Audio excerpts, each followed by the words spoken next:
Why is he being nerfed? Stu here with Raid Shadow Legends to go over Rotos the Lost Groom and why he's being nerfed. First, we have to start at the beginning. So I've been trying to warn everybody about this champion. Since he was released, he is definitely gonna be nerfed. Now, the company knew that there was nothing going on in the game when they released this champion. They basically released this champion because they wanted to give low spenders or free to play a champion to stay engaged in the game.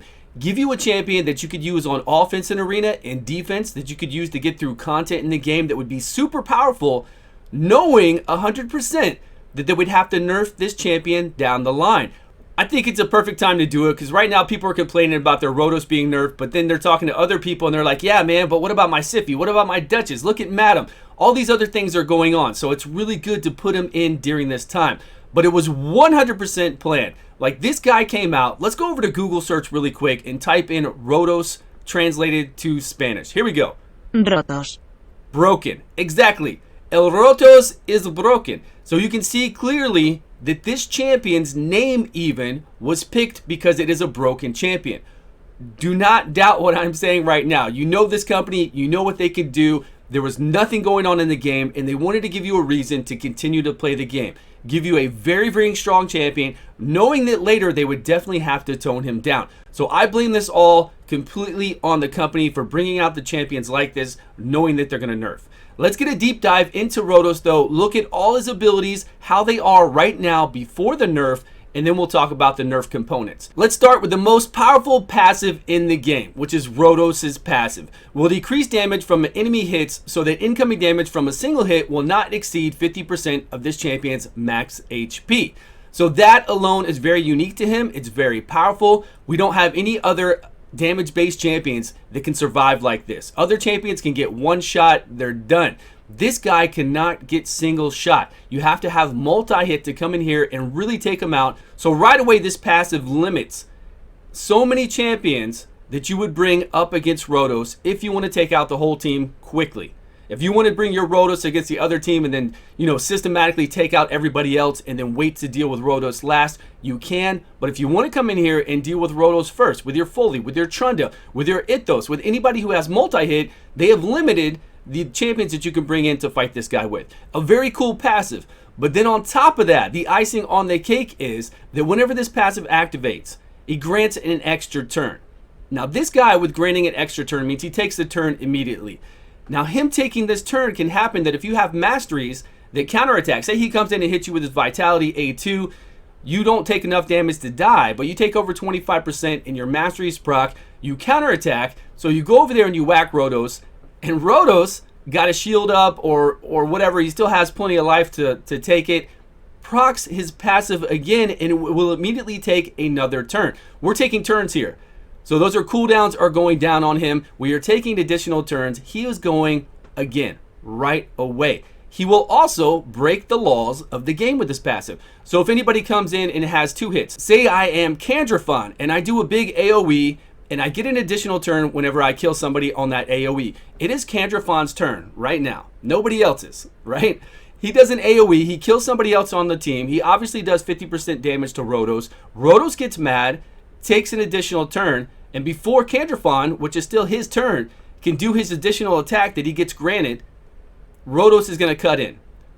A lawbreaker, a complete lawbreaker. So he's breaking the laws of the game and cutting in, and he will do this. Nobody else in the game does this. Nobody else in the game. So he will cut in and take a turn, a full turn, which could result in multiple hits and anything else, which is pretty wild, right? That you got to think about.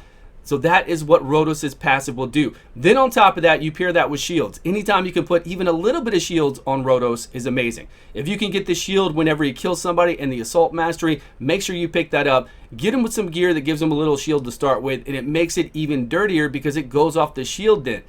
This amount of 50% of his max HP can be damage done to the shield and not even to himself. So it makes it even stronger. So that is his passive in a nutshell. That's everything he can do. He's breaking laws, he's taking turns, he's cutting in, and he won't die in one hit. It has to be multi-hit for him to die off of.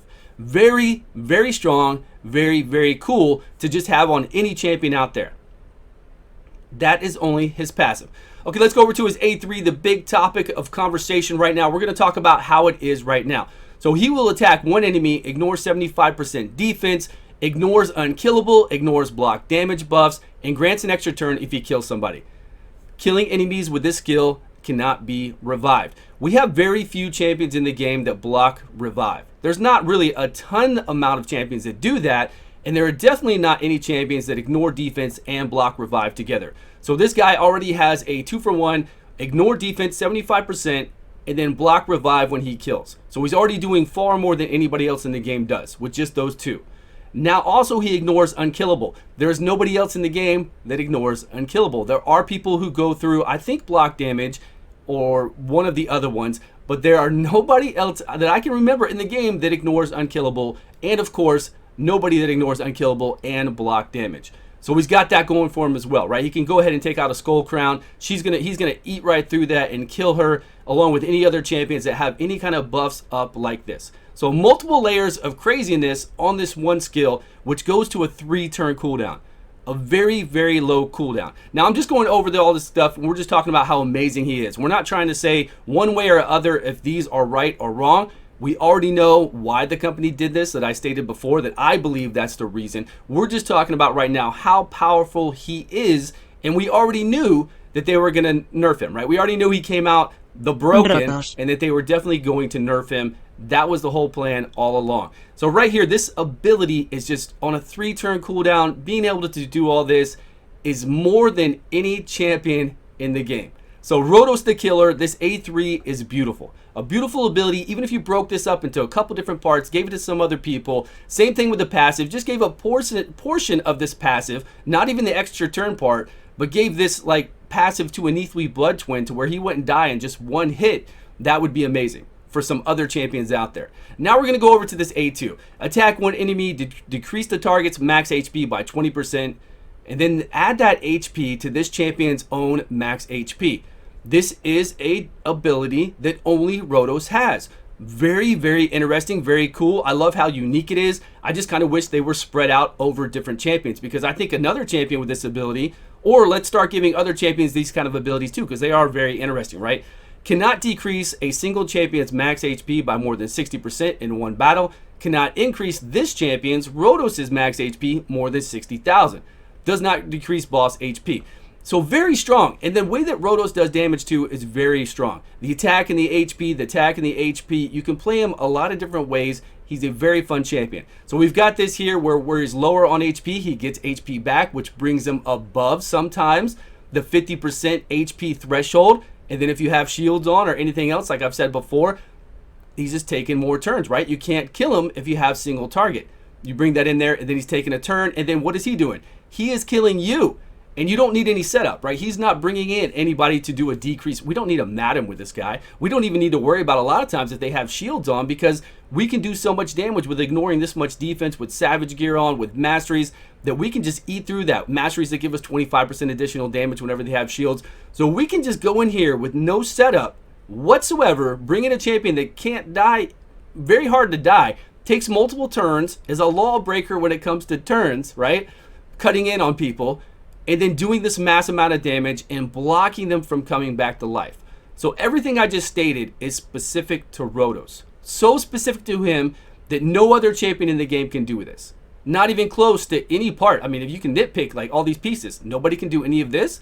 A few champions can do this, but they can't take an extra turn if they ignore defense. They can't block through all this kind of stuff. And none of this ever comes with block revive. We don't have any other champion out there with a block revive that just does some crazy sauce with it, right? And then he can bring back his life back up. Again, 2-turn cooldown on this, which is nuts. Okay, then we got his A1. If you look up how many champions can decrease defense on their A1, we've got Ray, we've got Blood Gorge, we have Chris that can do it on their passive. Still, that's not the A1. We've got Lord Chamfort, Martyr, and then we've got Rotos here. Aren't a lot of champions who can do a decreased defense of 60% on their A1. There are some other epic champions out there, but also Rotos can take an additional turn on that A1. Now, if you take the number of champions that can take an additional turn on their A1, we've got Ithos and we've got Robar if he gets a stun. Then we've got some epics on down there, Ina, I think, and then we have Seer, of course, and a few others. So really, we have given him these skills that other champions have that are so powerful, and we've just thrown them all into him. So you can tell, I mean, you should have been prepared knowing that this champion would be nerfed. Again, it's not your fault. It's not my fault. I am not saying, hey, let's kill Rotos. I'm just telling you that even out of the gate, we knew from everything, from his name, from his abilities, that this champion would have to be dealt with. So it was coming, 100% coming, and I apologize because it's not right for a company to come out and bring you this champion, to make you want to go after it, to do it because frankly, there was just nothing going on in the game. They want to keep you engaged. They wanted to give you something strong to play in arena, on defense, on offense, to have some fun with, to compete. And it's good. It's a good feeling. It was a fun thing to do. But being that they knew that they would have to nerf him just isn't right, right? So they shouldn't have done that in the first place. I am all about bringing champions within lines, buffing up other champions and all that kind of stuff. But when you do it knowing that this is going to happen, that's not cool. Let's talk about the changes that they're doing to him. Now that we've gone over everything, we know how powerful he is. So let's look at what they've done to try to bring him within lines of all the champions that we play out there. So on his A1, he's going to do the same thing he does right now, except instead of a 30% chance to take an additional turn, he's going to be at a 25% chance to take an additional turn. I still think that is super strong. There are no champions out there that can decrease defense on the A1 and then take an additional turn. Plus, he has a 3-turn cooldown still on the A3. He has a 2-turn cooldown still on the A2. So when he gets that additional turn, something's going to happen. Either he's going to get more life to protect himself with a Vitality Plunder, or he's going to take that A3 where he's going to hit you. And by then, he has used Vitality Plunder, so he's going to block Revive. We'll talk about that. So Vitality Plunder, damage slightly decreased, as said. I don't know how that's going to affect us. That's something we're going to have to play test and see if we even notice a difference on that A2 doing slightly decreased damage or not. The A3, Fated Destruction. Attack one enemy, and instead of ignoring 75% defense, he's going to ignore 60% defense. That does make a big difference. Anytime you can ignore defense in this game, it is huge no matter what you are attacking. It doesn't matter. It's a huge amount of damage. So since they're lowering that, that's kind of, in my eyes, they're bringing him within lines because they knew they were going to do that anyways. So in my eyes, he should have come out the gate like this, right? He should have been a fusion just like this. Whatever they were planning on doing with him, whatever nerf they were planning on doing with him. So ignore 60% defense once we get 2.2 next week. And then also ignores unkillable block damage, just like he currently does. Enemies killed by this skill cannot be revived if this champion has max HP from Vitality Plunder skill. Now, me reading that, it says max HP from Vitality Plunder. Well, max HP would be 60,000 HP. Some other people have left me comments in the other video I did saying that, hey, Stu, he's just going to have to use the Plunder one time, his A2 one time, and then he'll be able to block Revive on the A3. I don't know. I'm just trying to read through here and understand what they're doing. So maybe we can get some clarification on that. But to me, reading this, he needs max HP from it. If it just said he needs to use Vitality Plunder and then this skill would activate Block Revive, then okay, I'd be like, all right, once he uses Vitality Plunder, now this skill will activate Block Revive. I'm not 100% sure on that, but from me reading this, it sounds like he needs max HP from Vitality Plunder, his A2. But if he just has to do his A2, that's enough for me. Let him have to do his A2 first, and then he can go into his A3 and start blocking Revive. Grants an extra turn if this skill kills an enemy. So I don't think a lot was really changed there. I know a lot of people are upset that they can't come into arena and just immediately do their A3 and block somebody from being revived. You're going to have to do that A2 first, or you're going to have to do, really what you're really going to want to do is still do that A3, take out the biggest threat, take out that Siffy, take out that Arbiter, and I know in arena, if you're up high enough, you're going to see Siffys and Arbiters nonstop. So there are 2 revivers. You might even see a Raglan or something else in there. What can you do then? Well, you're going to have to do what all of us have always done. Anybody who came after Rotos Fusion and didn't get a Rotos, anybody who played the game before Rotos, anybody who doesn't have a Rotos, because again, Rotos is the only champion that can do all this stuff. There's not another champion that can do all this glorious things. So can he still do amazing things? Yes, hell yes. He can do a crazy amount of amazing things. He is still super powerful. But the ability for him to not block the Revive is actually pretty interesting now.